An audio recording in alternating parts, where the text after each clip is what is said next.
What's up, everybody? It's your man, Pastor Darrell, and I'm so grateful to God that you have taken time out of your schedule to tune into another broadcast of I've Got Evidence, where we provide proof from the Word of God that you are called to something greater. We stand on faith, family, fitness, and finances. And today I'm so grateful to have a 15-year entrepreneur vet with us that we will interview today. His name is Frederick Bussey. Fred, you with us today, man? I'm here. How you doing, Darrell? I'm great, man. Thanks so much for taking time out of your schedule, man. I know the life of an entrepreneur, you may not work for anybody, but working for yourself is sometimes just as hard, man. And sometimes there ain't no 8-hour shift. It's sometimes, 12, 16, 18, even 20 something hour days, man. So I know your time is valuable, man. So I'm very grateful that you have lent us some of it so that you can teach other people how to be great. Not a problem. It's my pleasure to do it. Yeah, praise God. Well, let's jump right in, man. Let me tell the people a little bit about you. Fred Bussey, man, he's a serial entrepreneur and he's very creative. He's worked for more than 15 years in the music and entertainment industry as a songwriter, producer, publicist, marketing representative, and an artist manager. The genres that he's worked in have spanned from hip hop and gospel, R&B, and even pop. He's a graduate of Oakwood University with a Bachelor of Arts in Communications. Frederick has also launched several businesses, including Icon Status, which is a major media relations and artist development firm.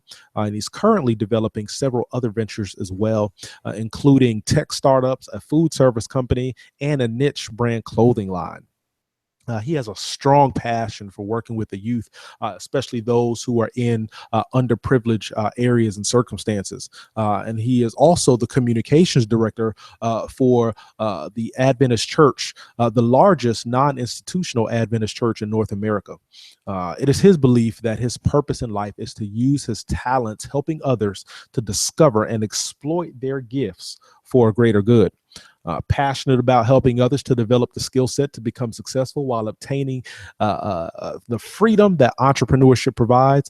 Frederick is a frequent speaker and presenter at schools and other events. He is currently working on his first book called The Y Chromosome, scheduled for release in late 2016, later on this year. Frederick resides in Atlanta, Georgia, with his lovely wife, young daughter, and also has a baby boy on the way, man. So, Fred, again, thank you so much, boss, man. Let's jump right in. I just got finished reading your bio.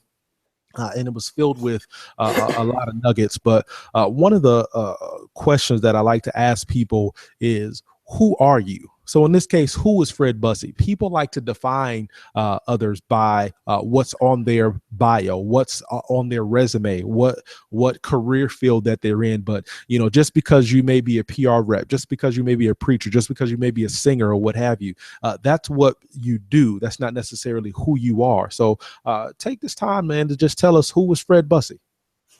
That's an interesting question because, like you said, a lot of people, when they want to know about you, they ask what you do, and that's how they define you. And because I do, as you can see, so many different things, it's a difficult question to answer sometimes. Sometimes I ask myself, when people ask me that, well, what do you do? And I have to say, what do I do? Well, there's not an easy answer for that. But for myself now, I think now I define myself as a husband first, as a father second, overall, most primarily, a believer in God and his unbelievable power. And I am a person that likes to help people. The word entrepreneur comes from a word that means to one who solves problems to benefit or to profit. And so I guess in that sense of the word, I am an entrepreneur. I'm just a problem solver.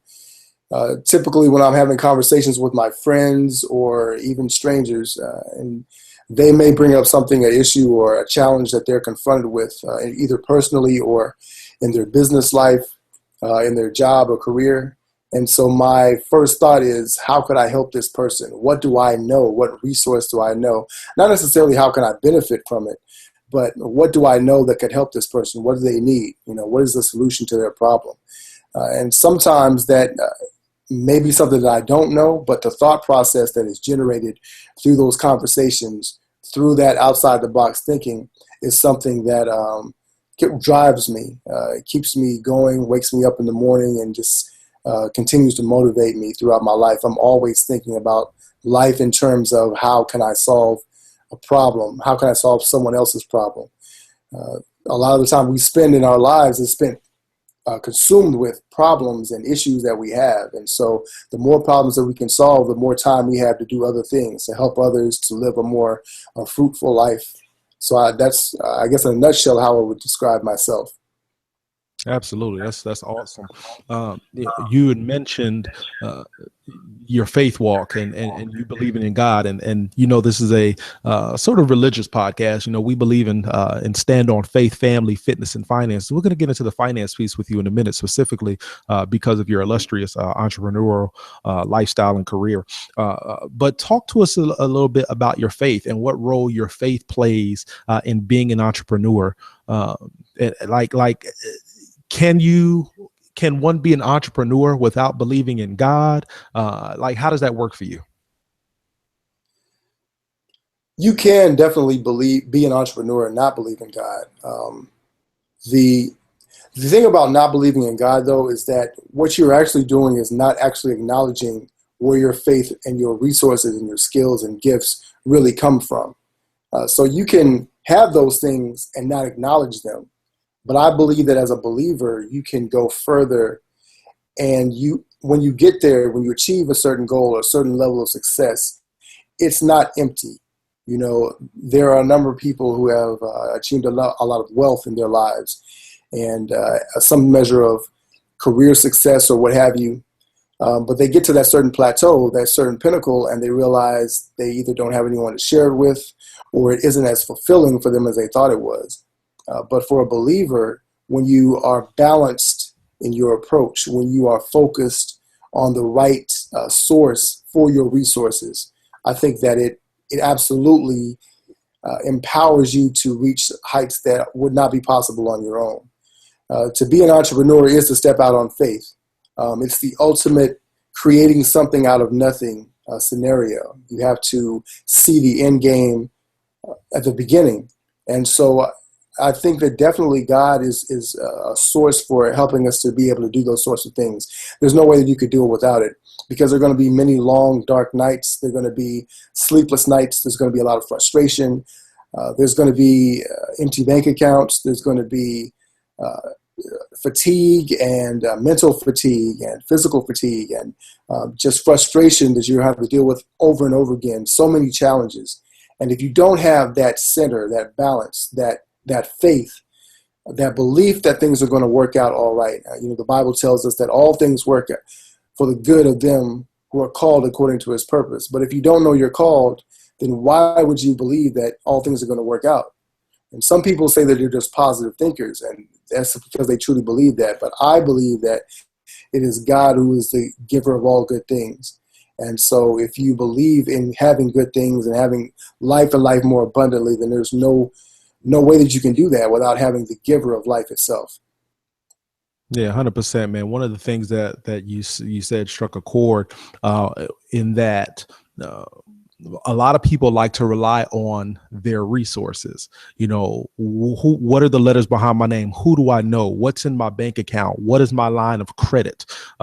What do I have inside of me that can get me out of this situation or get me what I want in life? And one thing you said was you have to rely on the source. A resource is something that has been reproportioned, I guess. It's something that it's not the original. And a lot of times we rely on ourselves and our own gifts as opposed to going straight to the source, as opposed to relying on our resources. So yeah, for us here on I've Got Evidence, man, faith is a critical piece. God is definitely a critical piece. And I tell people all the time, you can be great without God. It will just be a little bit more challenging to do so. So we encourage everybody to find your God, find the reason why God created you. And then once you find that thing out, go big or go home. Now, we talked about in your bio, I see that you have your bachelor's in communications from Oakwood University there in Huntsville, Alabama. Uh, does one need to have a degree, whether high school diploma, undergraduate, master's, doctorate, what have you, in order to become a successful entrepreneur? No, absolutely not. And had I known that, it might have saved me several thousands of dollars. Um, I will say this though, you do not necessarily need a degree, but you do need an education. And Mhm. that education can come via experience. It can come in any number of ways now. One of the most magnificent things I think about the age in which we live is that information is everywhere.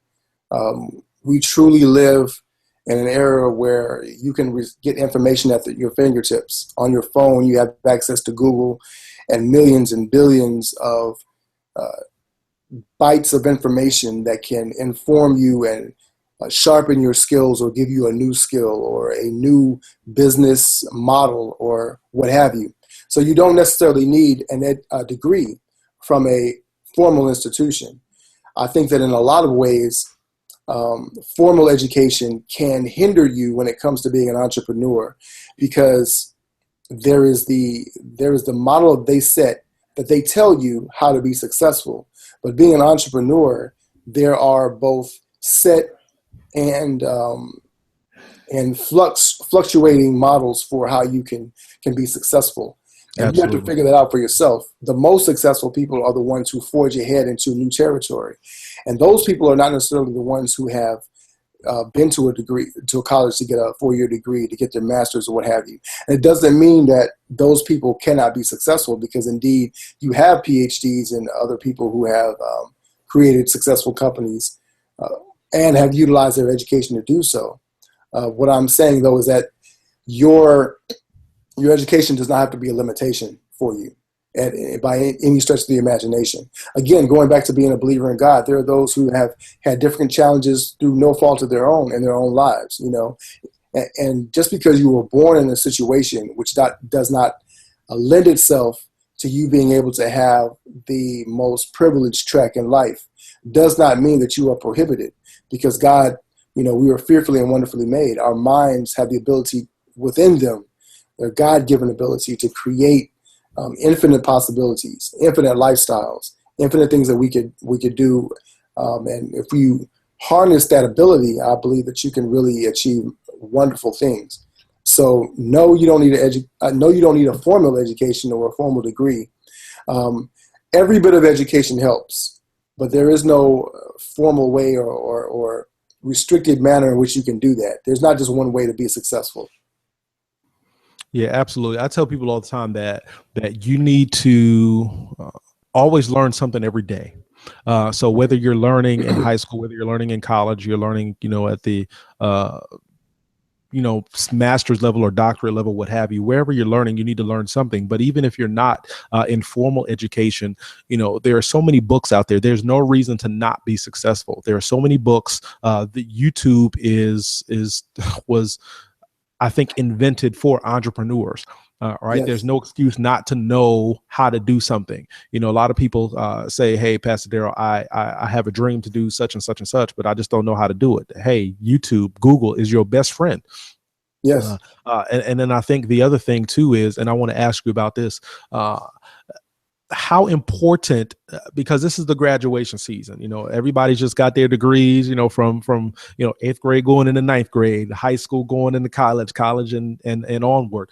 How important though is applying the information that you've learned? Because people can teach you all day long, but application. I made a post on Facebook the other day, and I said, why is it that the people who have the absolute worst relationships try to give the quote unquote best advice? Right. It just doesn't Right. make sense to me. One person responded and they said, hey, regardless of the source, if it's good advice, it's good advice. And I'm okay with that. But for me, application is everything. And because you are a professional, a veteran entrepreneur, talk to us about applying knowledge and applying information.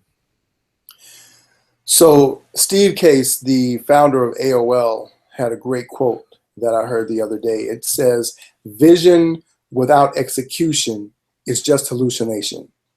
So we have a lot of people that are hallucinating. Wait. Time out. You got to say that one more time. Say that. Can't breeze past that, man. Say that one more time for the people. So vision without execution is just hallucination. My word. So we have a lot of people that are hallucinating. They're seeing visions or apparitions, if you will, of success. And so we have a lot of that online. We have memes and we have slogans and we have things that we tell our haters and all of these different things like that. But the execution is really what it comes down to. Again, like we said, there is a limitless amount of information on the internet. So there's no lack of information. So if the information is out there, why is it that more people aren't successful or don't have successful lives? And it's because it's the application. It's the actual execution of the idea, the concepts that people are learning or being exposed to or being taught. So we are programmed from the time we are born through various things, through our relationships with our parents, our family environment, our schools, churches, what have you. But in that programming, there is a very restrictive model. There's a documentary called The Century of the Self that talks about how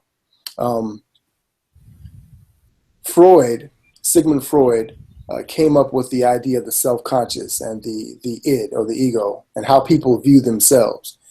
And so Freud had a very negative view of how people are in and of themselves, which as a believer, you would come to understand that we are self-destructive due to sin in our lives. But even outside of that construct, there's a fragile nature to the ego and to who people are. And so it is constructed and reconstructed and deconstructed and put together in such a way by society that we are taught to live and think about ourselves in certain ways. That being the case, Edward Bernays, Sigmund Freud's nephew, he took his uncle's findings and teachings and he started to apply that to advertising and to public relations. And so through that and his relationships with big business and politicians, he began to construct the modern construct of American society and American pop culture. And so how we see ourselves and view ourselves and how businesses market to us is basically a reflection of what we are being programmed to think about ourselves and then is being fed back to us. So with that regard, people spend so much time in a certain construct. It's very difficult to think outside of that.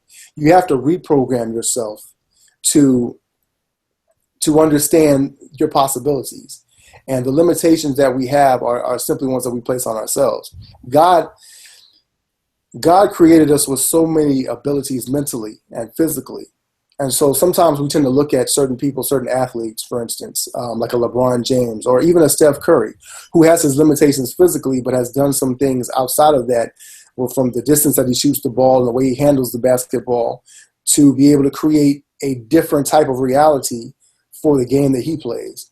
When you can start to think outside of that box, then you can create some things for yourself that have not hitherto been thought of. I'm using some big words. Haven't been thought of before. People have not imagined things in that way. And so go back to your original question again. I want to make sure I'm getting that point. Yeah, absolutely. No, you were on the right train of thought. I just wanted I wanted to have you reach out to people who maybe have some problems applying information. People have just graduated from college, for instance, or just graduated high school. For those just graduating from wherever they graduated from, right? Mm-hmm. Some people say, specifically with college, I'll never apply this information, or I'll never learn, apply, right. if Sally had 3 apples and some Johnny had 4 apples and gave away 10, like nobody really applies that in the real world, right? And some people have problems applying what they read, and they just skate by, just trying to get the A on the paper, but not really absorb the information to apply the information. And just wanted to talk to the potential or hopeful entrepreneur, or just somebody who wants to be great in any area of their life, and in whatever area they have obtained knowledge, and how important is applying the information that was given. So I think there's a couple of things. So going back to the programming, right? We're programmed to think that the problem is money and the solution is a degree or a job. And so because of that, it's a straight A to B situation. That's all you think about. That's single track. Therefore, if you graduate and you don't get a job doing what you were trained to do, many people don't know what to do. So they have to either go back to school, or they try to find a job for anybody that will hire them, making the most money. What we are not taught is to understand who we are. First of all, intrinsically as creations of God, that we have infinite abilities with our mental capacities and things of that nature. Because we don't understand that, we limit ourselves in that regard. The other thing is that we don't understand who we are as individuals. So no one person is the same. You and I are completely different as individuals, even though we have similar interests in mind. Our execution of those things will be framed based on our own perspective, our own experiences, and our own individual gifts and skills. So if you're a great singer and I'm not a great singer, me trying to record an album is going to be a disaster versus you, where it could be a masterpiece. And that's just because we have certain things. Now, I can hone my ear to be a passable singer and try and stay on key. But if I just don't have it, I just don't have it. And so a lot of people spend their lives going through life trying to perfect their singing voice when they're not a singer, or trying to perfect different elements of their life, professionally or entrepreneurial pursuits, whatever the case may be. And they don't really understand what their true strengths are. One of the things I'm learning is that you have to learn what your strengths are and double down on those. The reason why it's difficult to be successful is because many people are trying to do it by themselves, and they're doing it in the wrong way. So they're trying to utilize things that they may be interested in, or they see other people doing, and that's what they want to do. But if you don't have that skill set, it's either going to take you a lot longer to be successful at that thing, or you're not going to be successful because it's not in your acumen. It just isn't in your wheelhouse. But if it is in my wheelhouse, I can be a lot more successful at that. As a person who's naturally a writer, it's not difficult for me to write things because I've been doing it for a long time, but also I have a natural affinity for that. So there are certain things that I'm able to do that other people cannot. But that's what, when the Bible talks about your gift will make room for you, that's really what it's referring to, in my opinion. That we all have different areas of expertise that we're given to naturally. And then there are certain skills that we must hone and acquire that will enhance what we do. And like you said, we never stop learning, but it's more about a perspective on what we can do. That's how it informs the application of what you're using. So if I'm to phrase this in terms of an entrepreneur versus a college graduate, not that you couldn't be both, but for the sake of argument, let's say we have an entrepreneur who has not attended college and we have an entrepreneur who's graduated from college.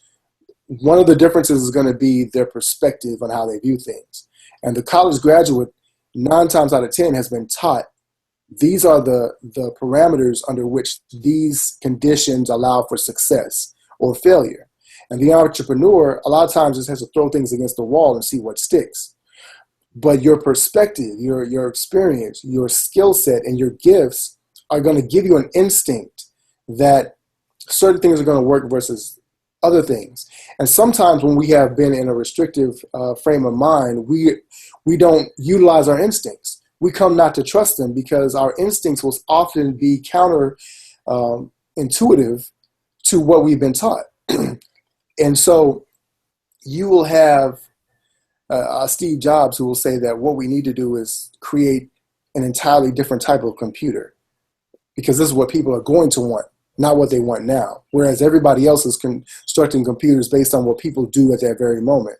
And so he created an entire future for himself and his company to become the most powerful company in the world. And right now there is somebody somewhere who is constructing the next great thing for the next 10 or 20 years. And because they're not thinking about where people are now, they're thinking about where people are going to be. They're going to be successful in that regard. There are people who are visionaries, I believe, that have that, that ability to do that. And so once you have that frame of mind, you're able to think in a completely different wavelength. And I think then you're not worried so much about what other people are saying. You're not worried about whether people are hiring you or whether or not there are opportunities in your field. You are able to create those opportunities because, again, an entrepreneur is simply a problem solver, and there are problems everywhere. And there are problems that are unique. You are uniquely qualified to solve for someone. So what you need to do, first of all, is understand what problems you have. What solutions do I have innately within me that I'm able to solve for people? Some people, are great at being nurses because they have that nurturing spirit. They have that compassion. They also have that understanding when something is wrong, and they simply know how to make people feel better. Some people are better therapists. We all have friends within our circles, hopefully, that we go to for different things. You got your hookup man, you got your guy who's got all the great networks. He knows everybody. You've got your friend that's always got good advice. You got your friend that always knows how to make money and always keeps a dollar in his pocket. So utilizing those resources is great. You just have to figure out what it is that you have inside of yourself. Know yourself. Self-awareness is the primary thing, I think, to being successful in that regard. Awesome, man. Yeah, I just think applying, I have a friend of mine who says information applied changes situations. And, for the entrepreneur, they just say, you know what, I'm going to get it done no matter what. I'll learn as I go, but I'm going to get it done. It's not time to play it safe. Being in the 3 feet water when it's a whole, 9 foot or 12 foot, just on the other side. The only way you're going to get to the deep water is if you just get it. You got to get out there. You got to jump in. Even for this podcast, those of you who are listening via SoundCloud and iTunes and Google Play Music and other outlets, we're doing something different here in that you can now watch this podcast via YouTube. One of the things that's going on right now is this is the very first time we did this. And my lighting isn't that great, as you can tell. You can tell Fred is coming up, bright and everything, and I'm not. And just tell them you're in Norway, man. That's all. I'm in Norway right now. That's it. It's just a different time zone. That's all. But you know what though? Somebody would have said, you know what, my picture. And in the past, I would have done this as well. Hey, my picture is too dark right now. I can't do the interview. And I think there's some truth to that, and saying, okay, well, some people may say, hey, let's wait till we get it right. But the go-getter, the real entrepreneur who says, you know what, I'm just going to go in no matter what, says, you know what, it is what it is. I'll learn as I go. I didn't know the picture was going to be dark, but now I know. And now it's about making that adjustment.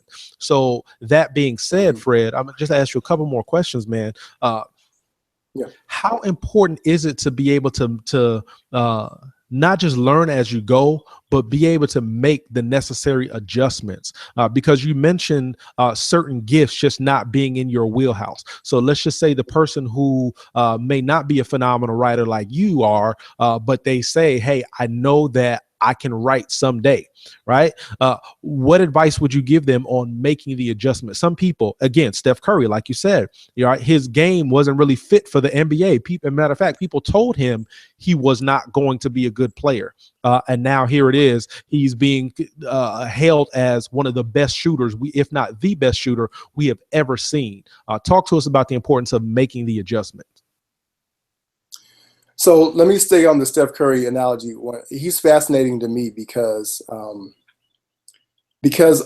think that's why he's so popular, because so many people can identify with him.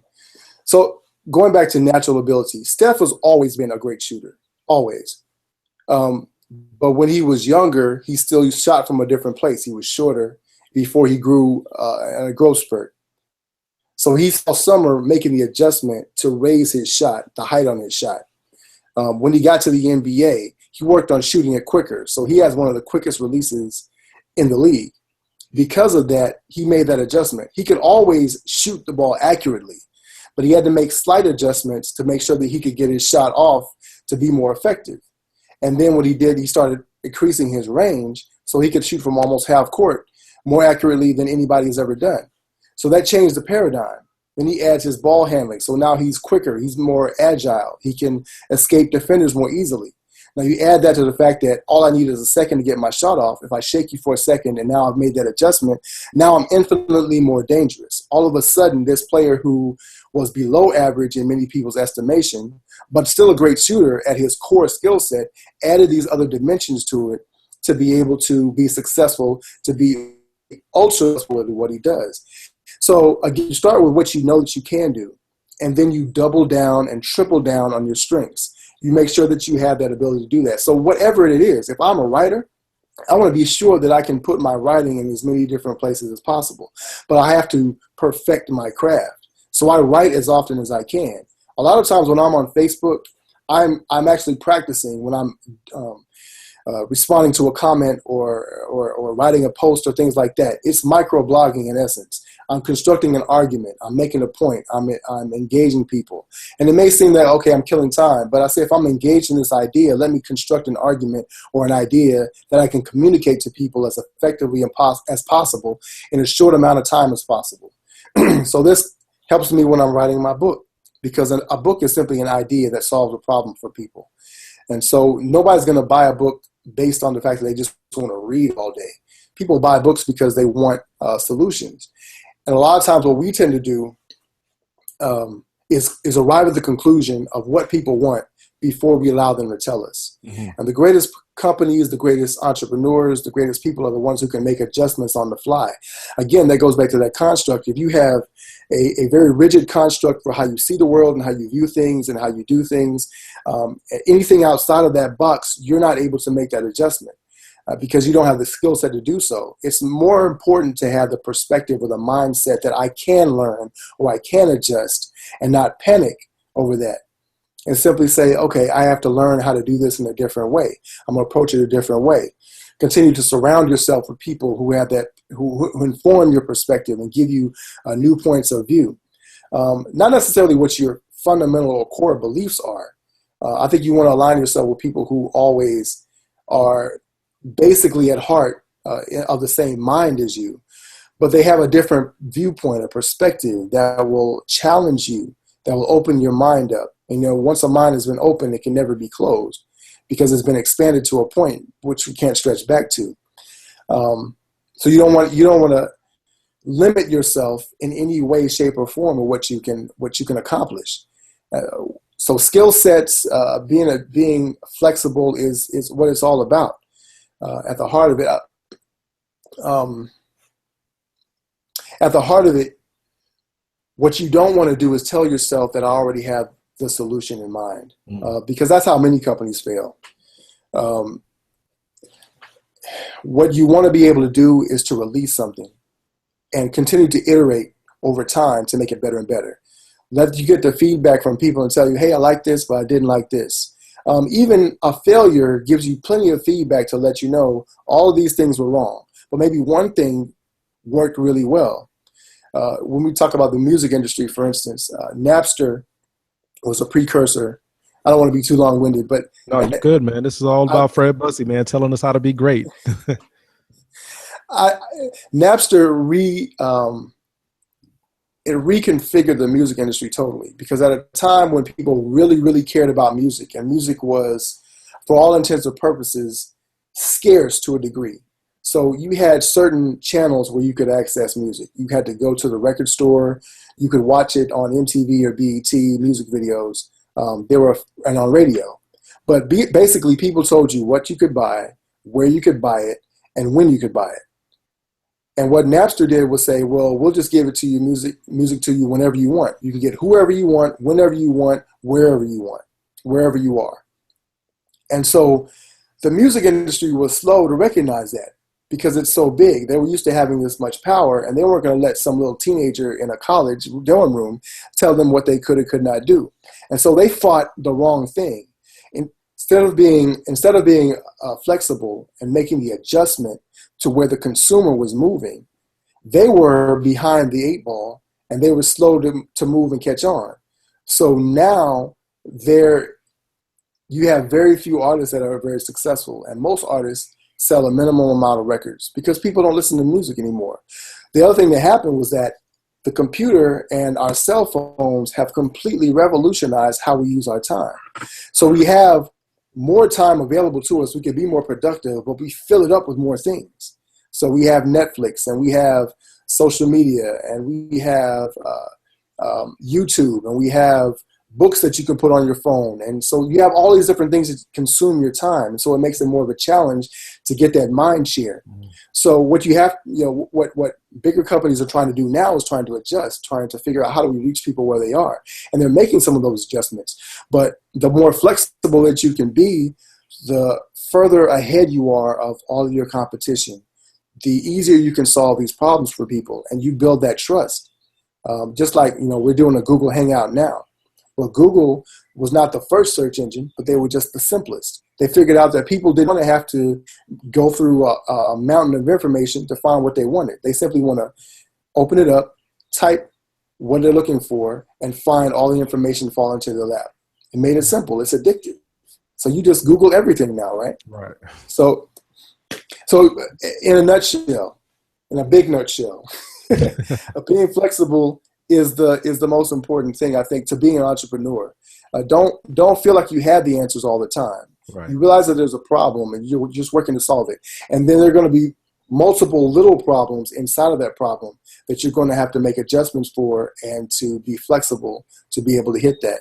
Nothing is ever perfect, but done is better than perfect. And you continue to iterate over time. I love that, man. Done is better than perfect. Buddy of mine says execution is worshipped. Mike Jordan, he may have known he had the skills to be the best basketball player in the world, but he didn't wake up that day. I'm Mike. I'm 6-time champion, 6-time finals MVP. I'm this, that, and the other. No. I'm looking at America Online. AOL brought the world, a generation to the internet, right? And then look at America Online now. They didn't make that adjustment. Polaroid, everybody had a doggone Polaroid, right? But then the digital camera revolution came in, and they were like, nah, we good. We good. Right. And they didn't make the adjustment. Now, where are they? Kodak, same thing. Adjustments are definitely key if you're going to be an entrepreneur in your faith. You got to make the adjustment. The place that you met God at, it's not always going to be like that. You're going to have to go through some ebbs and flows in your finances, ebbs and flows. Fitness, say in your fitness life, you may have been able to bench, 135, the 245s and the 45-pound bar. But if you stay there, you're not going to get any gains. Right. So you got to be able to make those adjustments. Listen, man, you talked about writing. Just 2 more questions for you, man. You talked about writing, and you got a book coming out called The Y Chromosome, man. Tell us a little bit about that. What's the concept about that book? Well, the Y chromosome came about because I went through this journey myself of trying to figure out. That's a dope title, by the way. My bad. Thank you. The Y chromosome, the WHY chromosome, really talks about the DNA of success and how to be successful. And so a lot of people are pursuing that dream of success, whatever that may be to them, but they don't know how to get there. And so the core of the book really talks about the factor that if you know why you're doing something, then you can figure out how to do it. But a lot of people don't know why they're doing what they're doing. And when I talk about why, I'm talking about more than just the intrinsic or materialistic motivations. So it can't just be about money, because people already do things for money, like have jobs that they hate. So you're not going to be successful, ultimately successful, just by doing it for money. One of the chapters in the book talks about your dream has to be bigger than yourself. Like your why has to be bigger than you. It can't just be about what I want. If your why does not impact those around you and does not positively impact the world, then it's probably not big enough. And it's not going to be enough to drive you through those times when life is too difficult, when it's extremely frustrating, when it's very lonely, because this is a journey that each of us must take on our own, even though we may have support. So that book in a nutshell just talks about the DNA of success, what's inside of you, how to mine those gifts and those passions and those dreams, and then to harness those skills to be able to be successful at what you want to do. That's phenomenal, man. Well, listen, this has been an outstanding interview, man. I have so many more questions that I can ask you. Maybe we can get you back on once the book drops, man, and just get you to pour into the people again. Do me a favor, man. In the last couple of minutes that we have left, just look into your camera and talk to the people who are out there who have been pondering entrepreneurship and they don't quite know how to get started, or who are already entrepreneurs and maybe they've hit a wall and they just want to give up, throw in the towel. Just talk to the entrepreneur, whatever's on your heart at this time. I just wanted to speak to everybody who has that dream or that desire. When I was a child, I wanted to be an entrepreneur. I knew I wanted to own my own business, but I didn't really understand how. And the thing about it is that there's a lot of information about being an entrepreneur, but ultimately the only way that you're really going to learn is by, one, educating yourself, exposing yourself to as much information as you possibly can, and taking that leap of faith. You have to believe. So first thing you have to do is learn how to believe in yourself. Believe in who God created you to be. If you're a believer, then that's definitely going to help you out, because God has already given you the blueprint for being successful. And it's simply about trusting him. He's going to do amazing things through you and for you that you would never be able to do by yourself. But even if you're not a believer, understand that still God created you to be great, and there's greatness inside you. And that if you pursue that greatness, there is nothing that you can't accomplish if you simply stay with it. One of the things that Darrell just referred to was Michael Jordan, that the fact that even though he is now considered the greatest player of all time, he didn't wake up that way. And too many of us want to be successful right now. We want to be great right now. But it's a journey. It's a journey of a lifetime. There is no end to how great you can be as long as you continue to go up and up and up. And if you continue to be consistent and persistent, you will be successful. There's nothing that says you can't be, because it's inevitable that if you tap into the greatness inside of yourself, that if you're continuing to build up your skill set and those things that you have been given by God and by nature, then you're going to be successful at doing what you do best. One of the things that I love about the book by Jim Collins, Good to Great, he talked about many companies that were very good companies, but took that arc and went up to the top to be able to become the greatest in their fields.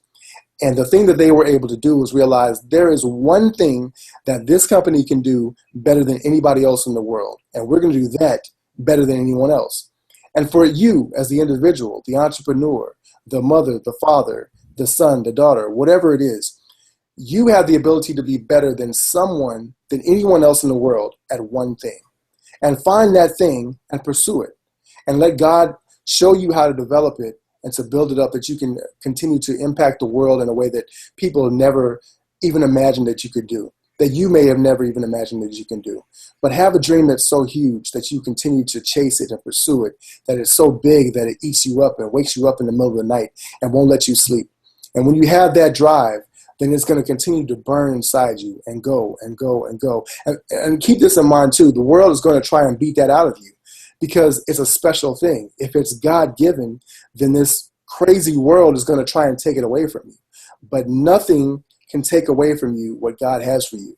If he's already put it in you, then it's for you. And if it's for you, it's going to take you where you need to be. Well, ladies and gentlemen, you heard it here first, man. Fred Bussey, entrepreneurial icon, founder of Icon Status, the PR firm, published author, phenomenal speaker and communicator, innovator in several different areas of life. If you need, Fred, if somebody wanted to maybe reach out to you for any of your services, how would they get in contact with you? You can reach me on Facebook, Facebook Icon Status /Icon Status. We're on Instagram is icon.status, @icon.status. You can Google me. Our website is still currently under construction, but we're working on getting that up so we can have something that's fresh and innovative and engaging for people in multiple ways. But we're doing a lot of things, and we're trying to be in front of you in many places as possible. So just reach out to me. You can hit me on Facebook. It's probably one of the best places.